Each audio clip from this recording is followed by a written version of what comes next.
Hi everyone, this is a tutorial video for the great Battle of Evermore by Led Zeppelin, which appears on this amazing record, Led Zeppelin 4, maybe the pinnacle of their career. And what's amazing about this song is that it's a mandolin song that has a duet part in it with vocals and guitar and mandolin. So I created an intermediate arrangement for ukulele that I hope you'll enjoy, and I'll take you through each section right now, and it'll hopefully help clear up some of the ins and outs of how to approach the song. All right, so as I share my screen here, you can see I added a play along link that you'll be able to play along with anytime you want.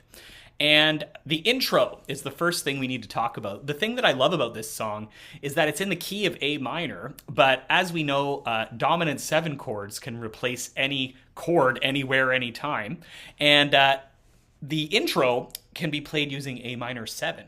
So you could start this at an absolute beginner level. If you wanted to play the intro to the song, all you have to do is strum all the strings down, up, down, up. And you're playing the intro, all right? Not very hard. And if you go along with the play along, you'll see how this works, all right? But we can make it a little more difficult as we go along, all right? Maybe you don't want to play A minor 7. Maybe you want to play a straight up A minor, which is the key of our song.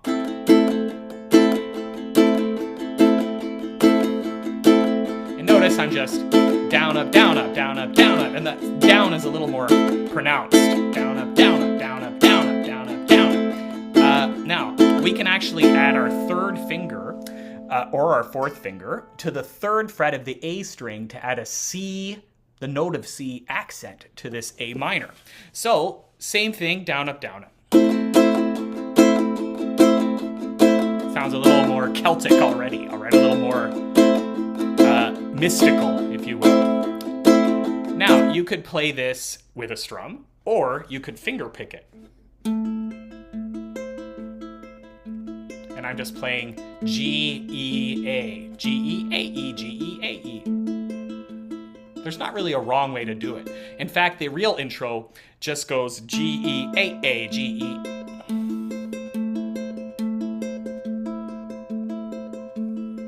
But totally cool if you want to play it that way. But I added a chart to play a variation on A minor 7, which is the E minor formation of your fingers, but it's played on the 7th, 8th, and 9th frets of the A string, the E string, and the C string. So we have this lovely E minor type chord, but it's played 7, 8, 9 on A, E, and C. Now, I'm going to put my thumb actually over top of the G string to mute it so that we don't get an open G string. This is particularly important if you have a low G ukulele like mine. So if I'm muting that C string, I now get a beautiful mandolin-esque variation on A minor 7.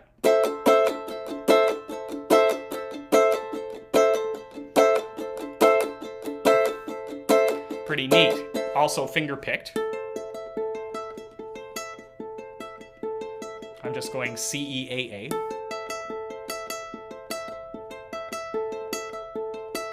Now we can actually add accents to that chord by using our pinky finger to go from the 10th fret down to the 9th fret and then take it off so that only the 7th fret is played on that A minor 7.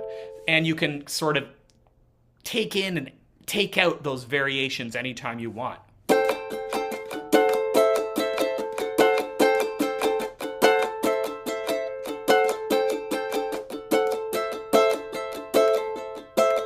It's a lot of fun to play with those pinky finger variations. Now, this is a variation on A minor 7, so that means it matches just the open strings, and it also matches A minor, all right? And G6 is the supplementary chord that goes with this A minor in the progression, all right? And you can see the chart for G6 down there. It's just the 2nd fret, C string, and A string. You can use your 1st and 2nd finger, or you can use your 2nd and 3rd finger. And if I was to play this over top of this, you would get a pretty cool sounding duet, all right? So you might be wondering, where does that G6 come in the progression? Well, let's take a look at the next slide. You can see the strumming pattern is down, up on A minor and down on G6. And you can imagine the pattern going down, up, down, up, down, down, up, down, up, down, down, up, down, up, down, down, up, down, up, down. So when you're strumming, you kind of go for the emphasis on those beats. A minor, G6. And if you do it right, you can do down, up strums. But if you're still learning, you can just down, down, down, down, down, down, down, down, down, down, if you want to go a little slower, all right? There's also a variation, A minor C6 number 5, where you can play first finger, second fret, G string, second finger, second fret, A string, and, second finger, third fret, A string, and fourth finger, fourth fret, C string. And you get this more full A minor chord, A minor C6 number 5, right? And that sounds nice. But the hard part is jumping it back to G6.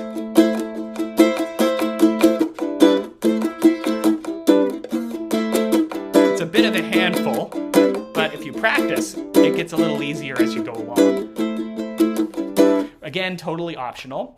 And you can even make it simpler by using that third fret A string with your first finger and the fourth fret C string with your second finger, and mute that G string. Then you get this lovely chord, and you can jump that back to the G6 as long as you mute the G string.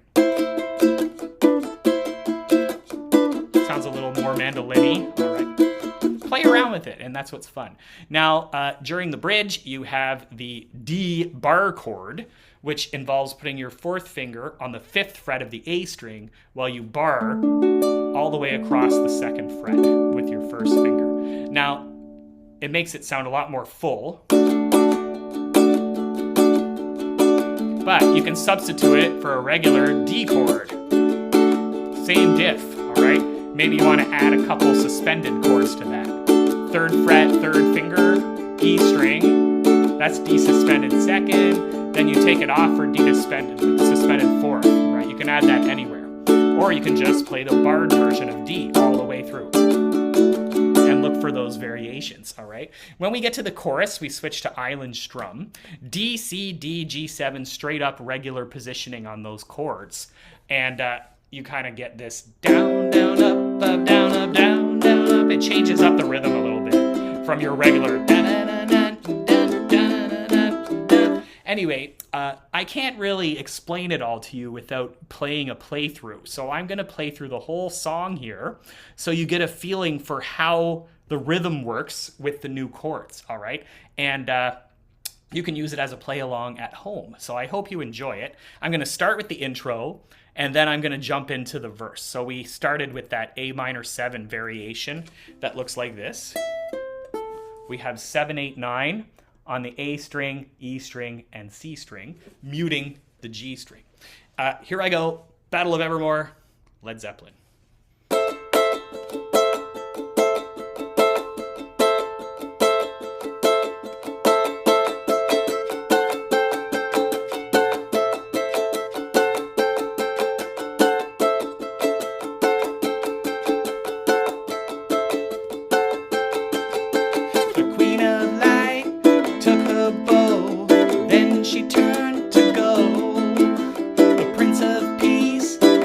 The gloom and walk the night alone.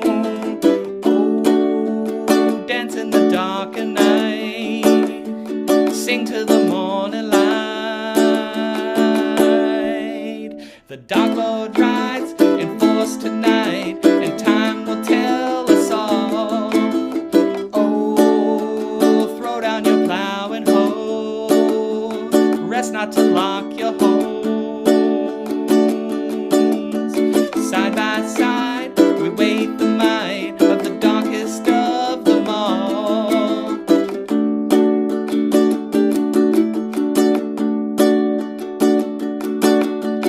I hear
will shake the castle wall. The ring wraiths ride in black. Ride, sing as you raise your bow. Shoot straighter than before. No comfort has the fire at night. The lights the face so cold. Oh, dance in the dark of night. Sing to the morning light. The magic runes are written in gold to bring the balance back. Bring it back tonight.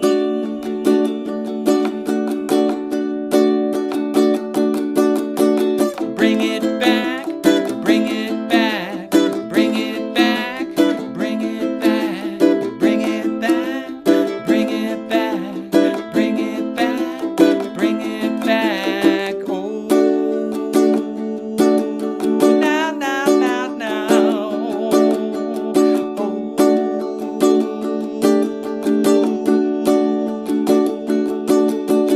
bring it back, bring it back, bring it back, bring it back, bring it back, bring it back.